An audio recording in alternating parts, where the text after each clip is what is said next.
Will buying a house save you from the recession or inflation or what's coming down the pipe? Well, we're going to talk about it. My name is Orlando and welcome to my channel. We are seeing record high inflation.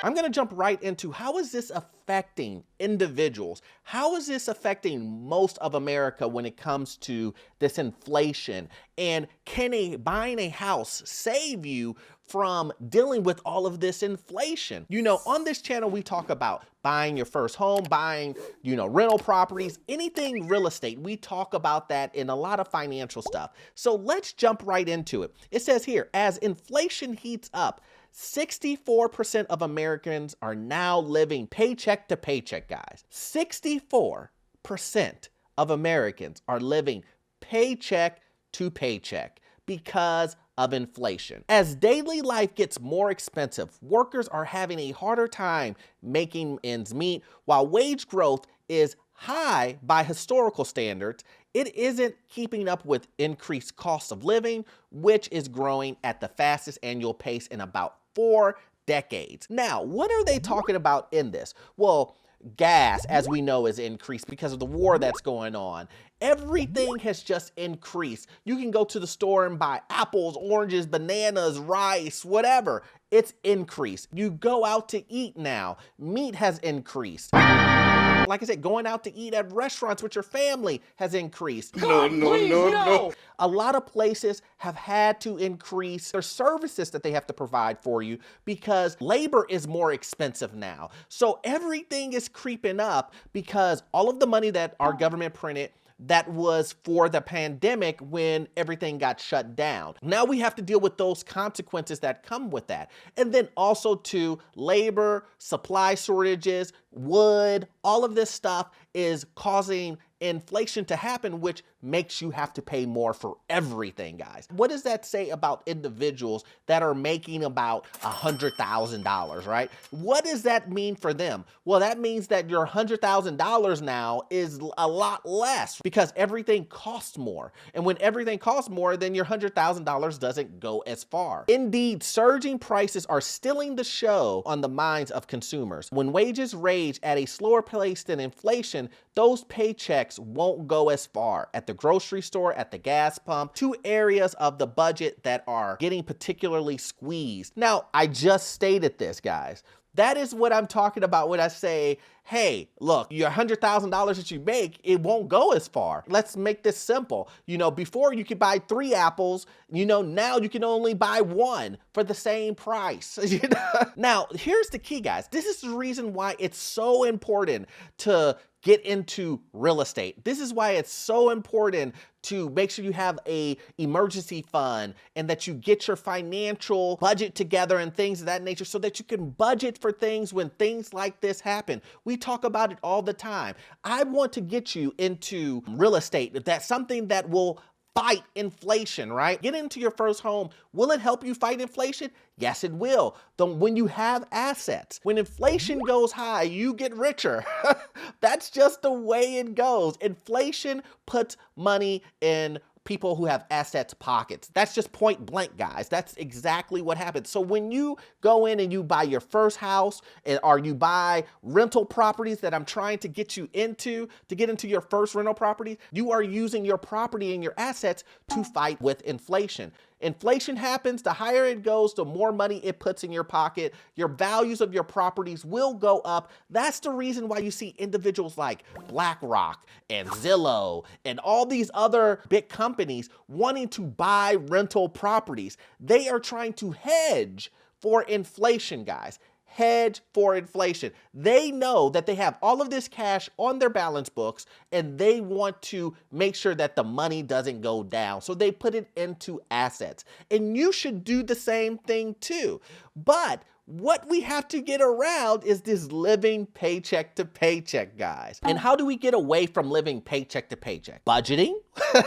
That's number 1, budgeting. Looking at how much you spend, how much your expenses are, cutting away things that you don't need. And what you make and what you spend should be quite lower, right?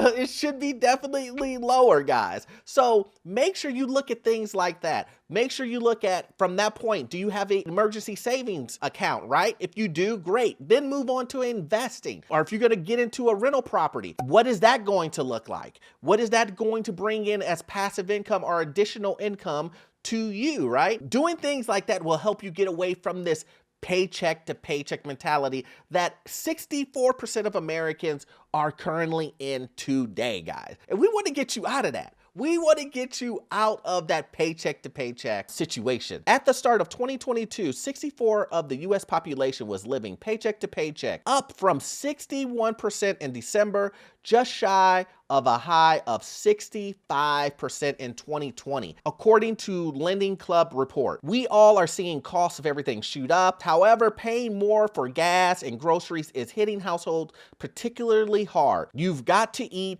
you've got to commute. Those are not discretionary expenses. And she is correct. That is something, you go to work and then you gotta eat, right?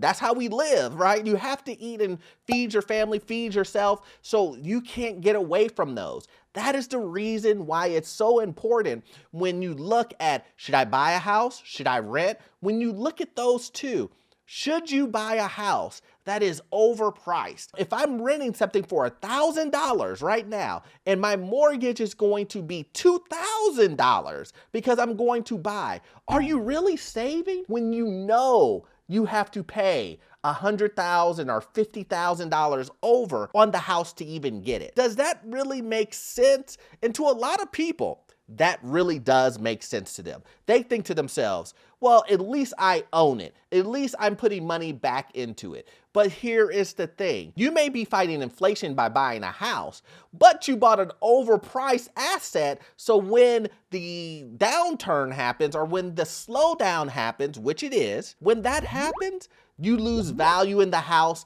and now you're upside down in a house. And you may have to wait 5 to 10 years for it to get back to the price that you bought it. Now, is that really? Are you really winning? Are you beating inflation at that point? And that's what I want people to look at. I want to open your mind and for you to get to the point to where you do your research yourself and you think to yourself, if I add, subtract, divide, multiply, do those things, right?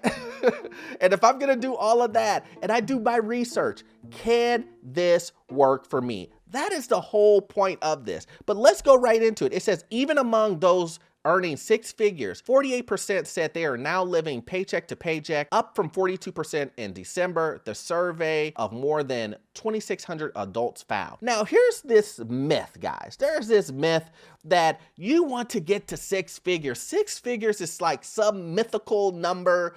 And let me tell you what, 6 figures is only good in certain areas. 6 figures in Alabama is different than 6 figures in LA or in California or San Francisco. It's a lot different. That $100,000 won't get you far. Here's another secret.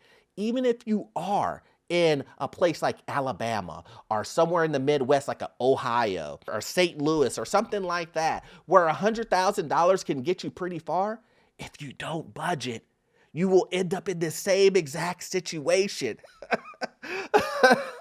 If you don't try to make other streams of income, you will be stuck in the same situation. It is so important that you understand that you have to budget and then you want to invest.